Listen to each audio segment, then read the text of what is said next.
Hello viewers, welcome to the next section of this course, Riding the Mobile Revolution with FireMonkey. In this previous section, we have learned about WebBroker and Apache modules. In this section, we will look at how to develop mobile apps using Delphi. This section requires a working development configuration for your PC, and in the case of iOS, your Mac, to talk with the Android or iOS device. A detailed tutorial on how to properly configure your system for this purpose can be found on the Embarcadero doc wiki. To develop and deploy an app for iOS, you require an Apple computer and an actual iOS device, while to develop and deploy for Android, you only need to have the device.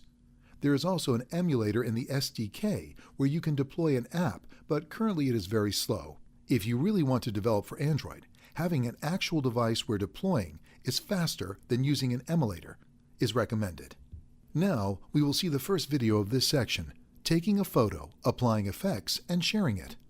This video will introduce the mobile development world using a simple app that shows how to take a photo directly from the camera or from the photo library, apply some effects to it, and then share it using one of the installed apps on the device. This video makes extensive use of Delphi Actions. Actions are an implementation of the GoF command design pattern and have been an important tool for the Delphi developer since the initial versions of Delphi. You can use them as much as you like. In the mobile era, actions are even more important and useful. Indeed, actions can be used to execute common tasks such as taking a photo with the camera, getting a photo from the library, or sharing some content with the other apps. Here's how our app will look. Now, we are about to create our first FireMonkey mobile app. Let's start. Create a new mobile app by navigating to File, New, Multi-Device Application, Delphi. Select the header footer template and click on OK. I've already created this. I will directly open my project. In the upper left corner of the Form Designer, there is a combo box which allows you to select the OS style used by the Form Designer to show the form. Select Android from the drop-down menu. The IDE has just created a base for us. Name the form Main Form and let's add our logic and adapt the UI. Select the header label and change its text property to Photos with Effects.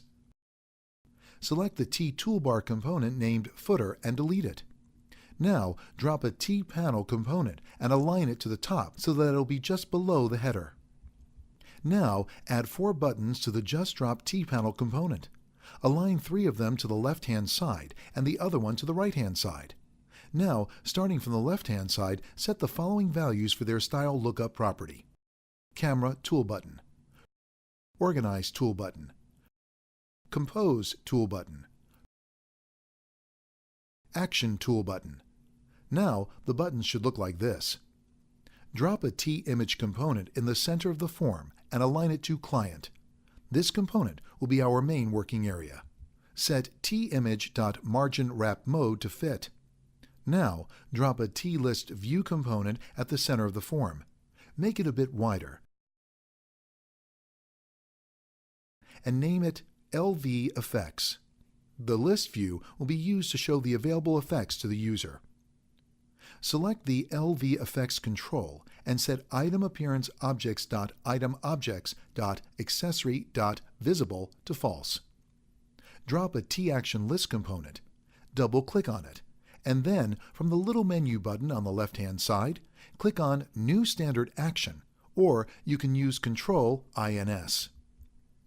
From the resultant window, select T-Take Photo from Camera Action and click on OK. Repeat the process and add the T-Take Photo from Library Action and T-Show Share Sheet Action actions. Note that these actions are actually invisible components with properties and events, just like a persistent field in a dataset. In a few moments, we will go back to these components to customize their default behaviors. Starting from the left-hand side, connect the actions to the buttons placed in the T-panel component at the top. Set the first button, Action, to From Camera Action. Set the second button, Action, to From Library Action.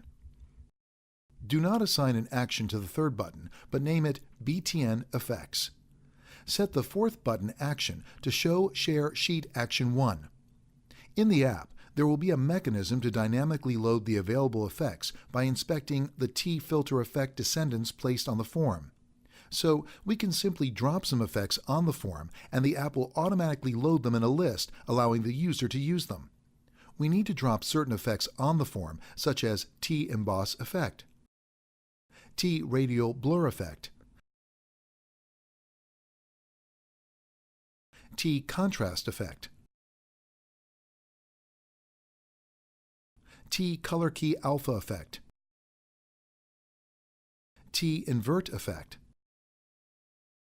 T-Sepia effect, T-Tyler effect, T-Pixelate effect, T-Tune effect, T-Pencil Stroke effect, T-Ripple effect, T-Wave effect, T-Wrap effect, and T-Inner Glow effect. Now we have used these effects, which you can see here. Now we've to write some code. In the private section of the tMain_Form class, declare the instance members, which is highlighted here. Now press Ctrl-Shift-C to create empty methods and fill them with the selected code Load Photo and the Recalculate menu position, and then remove Current Effect and finally Effect Name by class name. To compile this code, add System.Generics.Collections in the User Interface section and System.RegularExpressions in the User Implementation section. Build the project just to ensure that everything is all right. Now, create the onCreate event handler for the form and add this selected code. Now, create the FormResize and FormShow event handlers. In the body section of these event handlers, call the Recalc menu position procedure. Now, select the list view and create the onItemClick event handler. This event will be called when the user selects an effect from the list. Now, we have to remove with an animation the list from the form and apply the effect. Fill the event handler with this code. Now we've to create something that is able to show the list of available effects when the user needs to apply one of them. The effect list will drop down from the top of the form with a little bouncing effect and will go away in the same way but in reverse. Create BTN effects on the click event handler and fill it with this highlighted code. We've got to customize the action's behaviors. Double-click on T-Action-List1, select the Show Share Sheet action.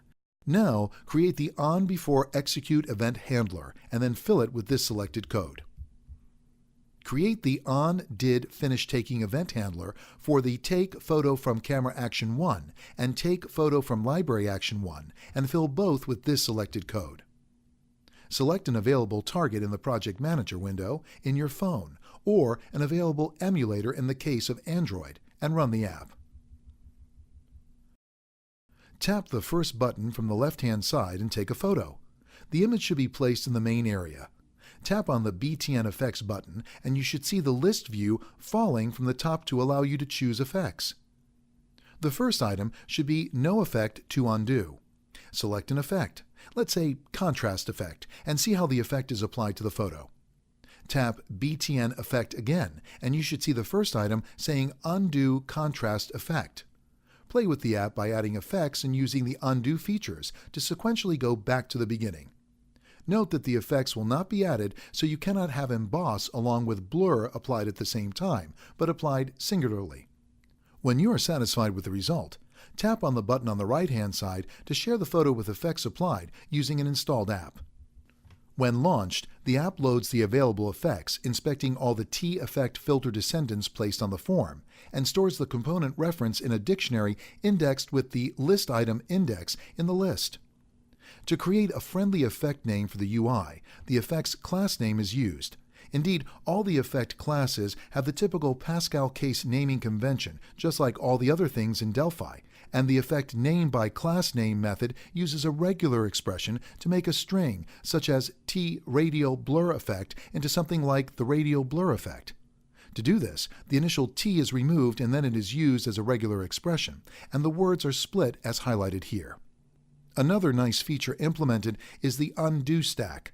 Each time a new effect is applied to the image, the current one is pushed onto the stack. So when you tap on Undo Current Effect, the current effect is removed, and the top of the stack is used to retrieve the last effect. With this approach, which is used in multiple scenarios, we can go back to the beginning without losing any steps. The last note goes to the share functionality. The effects are applied, adding the related components to the image child controls list. Following the parenting relation, FireMonkey performs all of the drawing jobs. However, the image itself is not transformed, only its visual representation is affected. Now, if you try to read the bitmap contained by the T-image control programmatically, the image is not affected and you get the original image. So, how do we actually apply the effect to the image? You can check this selected event handler.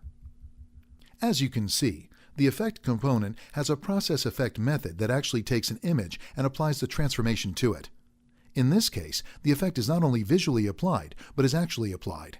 So when you share the affected image, the image is really affected. Many concepts are covered in this first mobile project. As you will see, the base approach to mobile development is no different from a normal FireMonkey application. This is an extraordinary feature of FireMonkey, one framework for all platforms. If you're good at FireMonkey, you're at least 80% good at all the supported platforms. However, in the mobile scope, all things get a bit slower and more difficult due to the platform limits and the inherently slower edit, run, test loop. To get more info about effects, you can check these two articles. FireMonkey Image Effects. Applying FireMonkey Image Effects. To get more information about regular expressions as implemented in Delphi, check these articles. Regular expressions and reg expression sample. To get some information about the command design pattern and the other 22 fundamental patterns, you can read the classic book Design Patterns, Elements of Reusable Object-Oriented Software, Erich Gamma, Richard Helm, Ralph Johnson, and John Velicity's Addison Wesley Professional. Awesome! We've successfully taken a photo, applied effects, and shared it.